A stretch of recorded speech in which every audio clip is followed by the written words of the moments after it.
ఈ కథకి వీళ్ళని ముందుండి నడపడానికి గల కారణం ఒక డైరెక్టర్ ఉన్నాడు. ఈ డైరెక్టరు, ఈ స్క్రీన్ ప్లే, వీళ్ళంతా కూడా ఈ యాక్టర్స్, ఆర్టిస్టులు వీళ్ళంతా. ఎందుకంటే మొదటి నుంచి కూడా ఒక మార్కెటింగ్ టీంని పెట్టి, మీరు వస్తారా, విడుదల రజనీ మీద కేసు పెడతారా, కంటెంట్ మేము ఇస్తాము, మీరు జస్ట్ అక్కడికి వెళ్ళి ఆ కంప్లైంట్ ఇచ్చిరండి, మీరు వస్తారా, అధికారం మా దగ్గర ఉంది, ఏం పని కావాలో చేసి పెడతాము, విడుదల రజనీ మీద మేము ఒక నరేషన్ ఇస్తాము, ఆ నరేటివ్ తీసుకుని పలానా ఆఫీస్కి వెళ్ళి కంప్లైంట్ చెప్పండి, బయటికి రాగానే మీడియాతో మాట్లాడండి, సోషల్ మీడియాలో పెట్టండి అనేది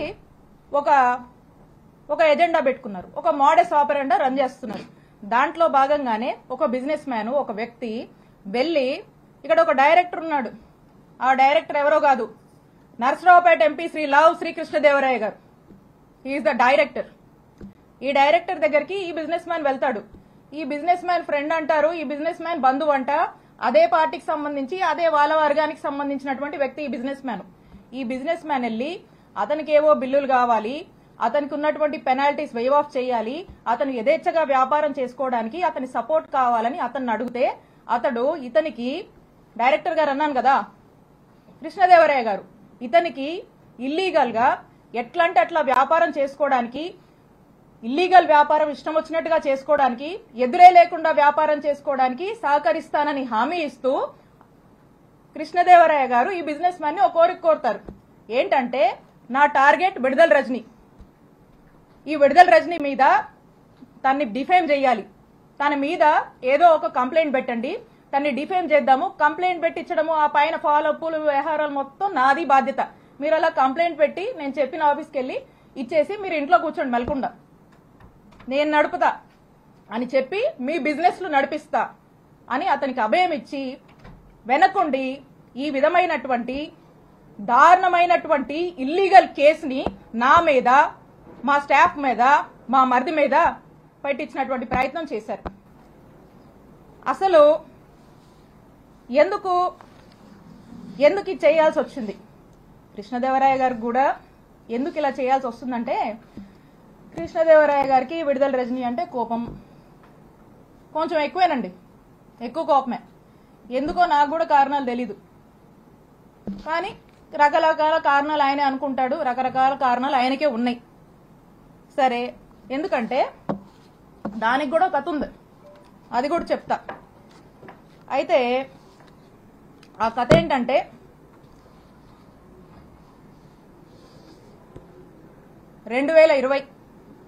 వైఎస్ఆర్ కాంగ్రెస్ పార్టీ అధికారంలో ఉంది.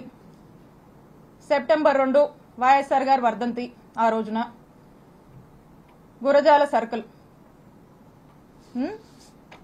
ఆ రోజున కరెక్ట్ సంవత్సరంన్నర అయింది మేము అధికారంలోకి వచ్చినప్పుడు కృష్ణదేవరాయ గారు ఏం చేశారంటే, అతనికి ఎందుకో గాని నా మీద ఎందుకు కోపమో ఏంటో ఆ భగవంతుడికే తెలియాలి, ఆయనకే తెలియాలి కారణాలు.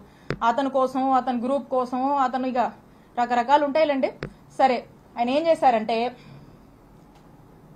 ఈ గురజాల సర్కిల్లో ఉన్నటువంటి పోలీస్ స్టేషన్లో అక్కడున్నటువంటి డిఎస్పీ గారిని, అక్కడున్నటువంటి సిఐ గారిని, ఇద్దరిని కూడా మాటలు చెప్పి మా అధికారాన్ని మా మీదకే వాడి వాళ్ళని, పోలీసులను బ్రైబ్ చేసి నా మీద, నేను మాట్లాడేటువంటి ఫోన్ నంబర్ మీద, నేను వాడేటువంటి నంబర్స్ మీద, మా సిబ్బంది నంబర్స్ మీద, మా ఇంట్లో వాళ్ళ నంబర్స్ మీద ఒక 6 నుంచి 7 నంబర్ల వరకు కూడా కాల్ డేటా తీసే ప్రయత్నం చేశారు.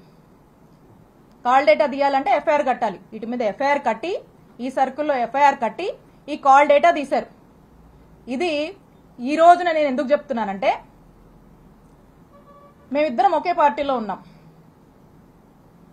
ఇది మేము అధికారంలో ఉన్నప్పుడే జరిగింది, అప్పుడు నేను ఎమ్మెల్యేని. అప్పుడు జరిగినటువంటి విషయము నేను ఏ రోజు కూడా ఈ విషయాన్ని చెప్పే పరిస్థితి నాకు రాకూడదని నా మనసులో ఎప్పుడు అనుకుంటూ ఉండేదాన్ని. కానీ ఈ రోజున నేను ఏ తప్పు చేయకపోయినా, ఈ రోజున నన్ను బాధ పెట్టి, నా కళ్ళల్లో ఏదో కన్నీళ్లు చూద్దామని, నన్ను ఇబ్బంది పెట్టి హింసిద్దామని చెప్పి ఈ రోజున వరుస పెట్టి నన్ను టార్గెట్ చేస్తూ నన్ను ఇబ్బంది పెడుతున్నప్పుడు చెప్పక తప్పట్లేదు. కాబట్టి ఈ రోజు నేను చెప్తా ఉన్నా, ఆ రోజున మేము ఒకే పార్టీలో ఉన్నాము. వైఎస్ఆర్ కాంగ్రెస్ పార్టీ ఇంటిగ్రిటీ కోసం నేను ఆ రోజు నోరు విప్పలేదు. ఈ రోజున కూడా నేను చెప్పాలనుకోలేదు, కానీ చెప్పే పరిస్థితులు ఏర్పడ్డాయి కాబట్టి నేను చెప్తా ఉన్నాను. ఒకసారి ఆలోచన చేయండి. ఒకే పార్టీకి సంబంధించినటువంటి ఎంపీ, అక్కడున్నటువంటి ఒక బీసీ మహిళ, ఒక ఎమ్మెల్యే మీద కాల్ డేటా తీస్తారండి? కాల్ డేటా అనేది ఒక వ్యక్తి ప్రైవసీకి సంబంధించినటువంటి విషయం. నా ప్రైవసీ అంటే నా జీవితం, నా వ్యక్తిగత జీవితంలోకి రావాలనేటువంటి ఎందుకంత నీచపు ఆలోచన వారికి వచ్చిందో నాకు తెలీదు. నేను ఒక్కసారి అడుగుతా ఉన్నాను, ఈ రాష్ట్రంలో ఇంతమంది అన్నల్ని, తమ్ముళ్ళు ఉన్నారు. వాళ్ళని నేను అడుగుతా ఉన్నా, ఒక్కసారి ఆలోచన చేయండి. మీ ఇంట్లో ఒక ఆడపిల్ల ఉంటే, మీ భార్య అయినా, మీ చెల్లి అయినా, మీ అక్క అయినా, మీ ఇంట్లో ఉండే ఆడవాళ్ళ కాల్ డేటా ఎవరన్నా తీస్తే ఏంటండి? మీకెంత బాధ అనిపిస్తుందండి? మీకెంత కడుపు కాలుద్దండి? అలాగే మీరు కాల్ డేటా తీసినప్పుడు నా కుటుంబ సభ్యులు కూడా అలాగే ఫీల్ అయ్యారు. ఇంత నీచుడా కృష్ణదేవరాయలు అని చెప్పి అందరూ ఫీల్ అయ్యారు. ఇది మా అధిష్టానానికి తెలుసు, మా పార్టీలో ఉన్నటువంటి పెద్దలకు తెలుసు, అప్పట్లో ఉన్నటువంటి మా పోలీస్ అధికారులకు కూడా తెలుసు. కానీ ఎప్పుడు బహిరంగంగా ఈ విషయాన్ని నేను బయటికి చెప్పే ప్రయత్నం చేయలేదు. ఇది జరిగినప్పుడు మా నాయకుడు జగన్మోహన్ రెడ్డి గారికి ఇంత మీన్ మెంటాలిటీ ఉన్నటువంటి ఈ వ్యక్తి ఈ విధంగా నన్ను ఇబ్బంది పెట్టి ఈ విధంగా చేశాడు అని చెప్పి, కాల్ డేటాలు తీస్తాడా అని చెప్పి నేను మా ముఖ్యమంత్రి గారికి షేర్ చేసుకున్నప్పుడు, 4 గోడల మధ్య జరిగినటువంటి విషయం. మా ముఖ్యమంత్రి గారు మహిళా పక్షపాతి, మహిళలంటే ఎంతో గౌరవం, 2 ఆడపిల్లల తండ్రి. ఆ ఇంట్లో ఆ 2 ఆడపిల్లలకు ఎవరికైనా ఒక మహిళకు జరిగితే, వాళ్ళ ఇంట్లో మనుషులకు ఎలా జరిగితే ఎలా మనం బాధపడతాం, మన విషయంలో మనం ఎలా బాధపడతామో, నా విషయంలో కూడా మా నాయకుడు జగన్మోహన్ రెడ్డి గారు ఆ రోజు అంతే బాధపడి ఇమీడియట్ గా అక్కడ ఉన్నటువంటి ప్రభుత్వ అధికారులకు, పోలీస్ అధికారులకు ఇన్స్ట్రక్షన్ ఇచ్చి ఇమీడియట్ గా నెసరీ యాక్షన్ తీసుకోమన్నారు. ఇమీడియట్ గా నిమిషాల్లో ఆ రోజు ఇక్కడ పనిచేసినటువంటి డిఎస్పీని, ఇక్కడ ఉన్నటువంటి సిఐని పిలిచి పోలీస్ అధికారులు మాట్లాడితే ఆ పోలీసులు ఏం స్టేట్మెంట్ ఇచ్చారండి? Upon the pressure of honourable MP Narasaraopet Lavu Krishnadevarayalu, upon his instructions మేము ఇది తీయాల్సి వచ్చింది అని చెప్పారు. నిమిషాల్లో సస్పెండ్ అయ్యారు ఆ పోలీసులు. ఇది చాలా మందికి తెలుసు. ఇదేదో వీళ్ళేదో కట్టుకదల్లి నా మీద ఏమాత్రం కూడా పస లేకుండా, సబ్స్టెన్స్ లేకుండా నా మీద ఏదో కేసు పెడితే నేను మాట్లాడట్లేదండి. నేను ఇదిగోండి ఆ ఎఫ్ఐఆర్ కాపీ కూడా ఉంది.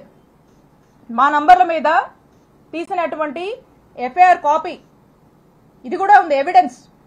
అక్కడున్నటువంటి డిఎస్పీ, అక్కడున్నటువంటి సిఐ సస్పెండ్ అయ్యారు. అది అందరికీ తెలుసు. నేనేదో మీలా కట్టు కదలల్లి ఏదో మాటలు చెప్దామని రాలా.